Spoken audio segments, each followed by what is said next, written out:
Radio झकास मराठी.in वाजू दे. Radio झकास मराठीवर मी हर्षल आणि मी आलो आहे नटसम्राट हा चित्रपट बघायला नागपूरच्या लक्ष्मी टॉकीजला. तर नटसम्राट या चित्रपटाविषयी पब्लिक काय म्हणते ते तर मी तुम्हाला ऐकवणार.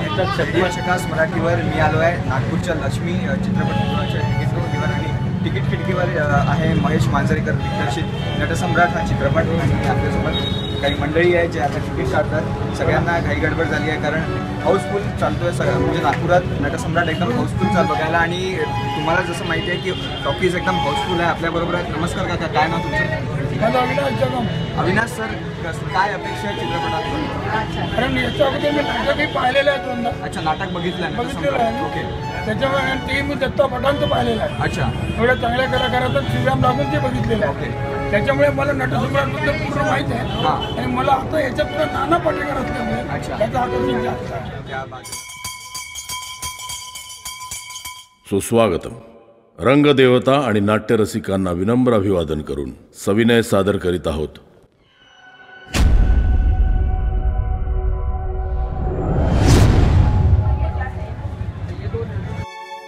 तर मंडळी, आमची आरची नमिता सुद्धा एक्साइट झाली आहे चित्रपट बघायला. हाय नमिता, कशी काय?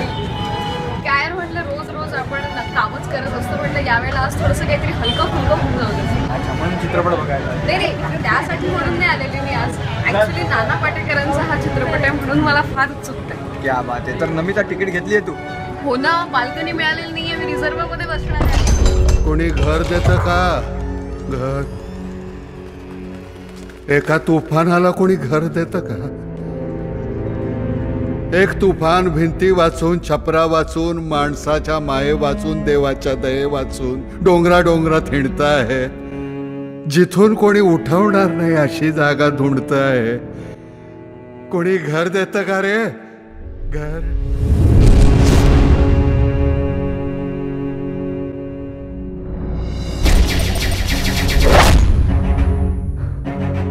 To be or not to be, that is the question. चला तर मग असा झकास चित्रपट बघून तृप्त झालेले रसिक काय म्हणतात ऐकूया. काय वाटतं, म्हणजे नानांची भूमिका आणि मांजरेकरांचं दिग्दर्शन? मांजरेकरांचं दिग्दर्शन फार चांगलं असतं, त्याच्याबद्दल वादच नाही. पण दिग्दर्शक किती जरी उत्कृष्ट असतात पण अभिनय तेवढाच उत्कृष्ट असतात. आणि विशेषतः नाना पाटेकरचा अभिनय असं होतं की जे मांजरेकरांना पाहिजे होतं ते त्यांनी दाखवण्याचा प्रयत्न केला. आणि त्यांनी ज्या पद्धतीनं दाखवलं ते प्रेक्षकांनी अपील केले. हे सगळ्यात मोठी हे सगळ्यात मोठं. आणि विशेषतः या नाटकाच्या माध्यमातून एक संदेश गेलेला आहे.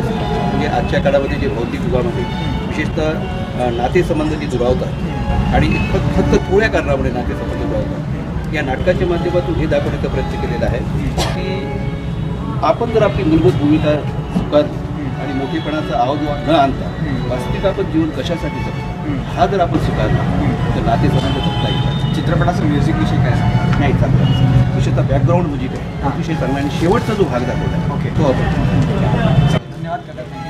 थँक्यू. जगावं की मरावं हा एकच सवाल आहे. तू नट म्हणून भिकारडा आहेसच, पण तू माणूस म्हणून सुद्धा साले नीच आहेस. प्रत्येक वेळेला कसं भान सुटतं बाबा तुमचं. अहो, तुमच्या मोठेपणाचा मान लोक ठेवतील पण किती, त्याला काही मर्यादा आहेत की नाही? तुम्ही नाटक सोडलं नाहीत, घरी घेऊन आला. चित्रपटात काय बघण्यासारखं? चित्रपट बघण्यासारखं इतके प्रेक्षक इथे येतात. म्हणजे जे सिनेमा पाहून राहिला आहे त्यांनी हे एक लेसन घ्यायसारखं आहे की आपल्या आईवडिलांशी असे वागू नये. मला वाटतं असं वाटतं की जितके हे प्रेक्षक इथे पिक्चर बघत असतील त्याच्यात असे काही लोक असतील जे आपल्या आईवडिलांशी असे वागत असतील तर त्यांनी कृपया असं वागू नये आणि आपल्या आईवडिलांच्या प्रति देव म्हणून त्यांची सेवा करावी. काय सांगाल नानांच्या भूमिका? नानांची भूमिका तर अप्रतिम. त्यांच्याबद्दल तुमचा कसं नटसम्राट आहे, खरंच तरच ते नटसम्राट आहे. त्याच्याबद्दल काही दुसरं मत पण देऊच नाही शकत. तर मित्रांनो, फक्त मराठी रसिकच नाही तर हिंदी रसिकसुद्धा, हिंदी मंडळीसुद्धा हा चित्रपट बघायला आलेले आहे. हाय, काय नाव? सौरभ पांडे. अच्छा, सौरभजी, कसा वाटला चित्रपट? बहुत ज़्यादा बढ़िया. मतलब ऐसी मूवी को वो लैंग्वेज की ज़रूरत नहीं होती है. मतलब जो एक्टिंग था वो डायरेक्ट कनेक्ट कर रहा था सबसे. तो ऐसी मूवी को भी लैंग्वेज की कभी ज़रूरत नहीं पड़ती. क्या बात है. से 500 करोड़ भी कम हो जाएगा. क्या बात है. Thank you so much brother. विधाता, तू इतका कठोर का झालास? एका बाजूला ज्यांना आम्ही जन्म दिला ते आम्हाला विसरतात, आणि दुसऱ्या बाजूला ज्याने आम्हाला जन्म दिला तो तूही आम्हाला विसर. मग विस्कटलेल्या हाडांचे हे सापळे घेऊन ये करुणाकरा. आम्ही थेरड्याने कोणाच्या पायावर डोकं आदळायचं रे. तुम्ही रागवायचं नाही, रागावून काय फायदा आहे. आणि रडणार सुद्धा नाही. माझ्या डोळ्यात अस्व जमा व्हायला लागली ना तर खिळे मारून खाचा करून टाकीन, पण या आळई समोर मी रडणार नाही.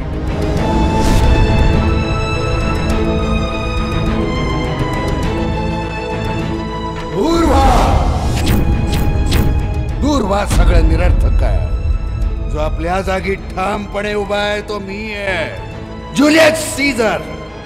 मी आहे प्रतापराव. मी ओथेल्लो, सुधाकर आणि हॅम्लेट. आणि मी आहे गणपत रामचंद्र बेलवलकर, नटसम्राट.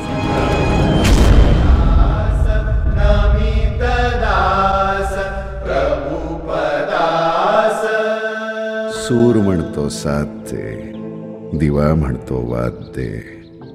उन्हामधल्या म्हाताऱ्याला फक्त तुझा हात दे.